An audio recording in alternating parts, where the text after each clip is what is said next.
Okay, I noticed that there's a lot of people that need memory replacements, memory upgrades, and things like that. And they often pay a lot of money to do this. And I just want to do this little how-to tutorial because it is a very simple procedure. I'm going to be doing it on a laptop. I'll come back with another one on how to do it on a desktop a little bit later down the line. But since most people are using laptops, we'll go ahead and start with a laptop. I'll start with this computer. This is a Lenovo N100.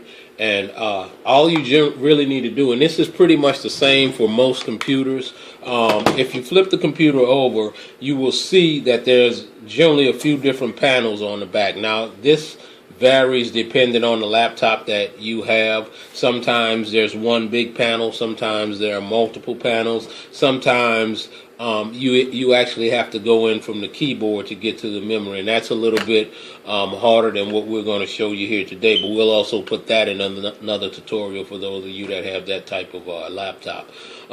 So basically what you want to do, in most cases, if you look carefully, there's an icon here, or not an icon, but there's a little symbol representing a memory. So this kind of helps you to understand where the memory is. I don't know if you can see that in this video, but it just looks like a little a rectangular shape with a few notches in the bottom of it, and that usually represents the panel that your memory will be under. So once you can locate that, the only thing that you'll need to do is go ahead and take the screw out of that particular panel, as we're going to do here.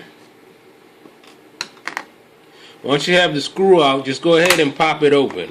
And as soon as you pop it open, you'll see the memory banks here in front of you. Now, sometimes, if you'll notice, if you can see in the video that there are two memory banks, but only one is filled. So sometimes if you get a new computer, or if you have a computer, sometimes the memory, there'll be two memory chips in here. This one only has one, but they're removed exactly the same way. If you can see, there are two little ears. There's an ear on each side of the memory chip, and the ones that I'm grabbing here are the ones that are in the empty memory bank. And basically all you're going to need to do is pull those little ears apart, and the memory will pop right up. So I'm going to go ahead and do that to the memory bank that actually has the installed memory. So here we go. I just pulled these ears apart. You'll see the memory pops right out. You pull it out, and it pops in the same way. You just slide it in. Now, before I slide it in, I just want you to notice there's a little notch here, and if you can see that, and you want to make sure that you get the right type of memory. Newer computers right now are using DDR3 memory, but there's also DDR2, which is probably what most of you have.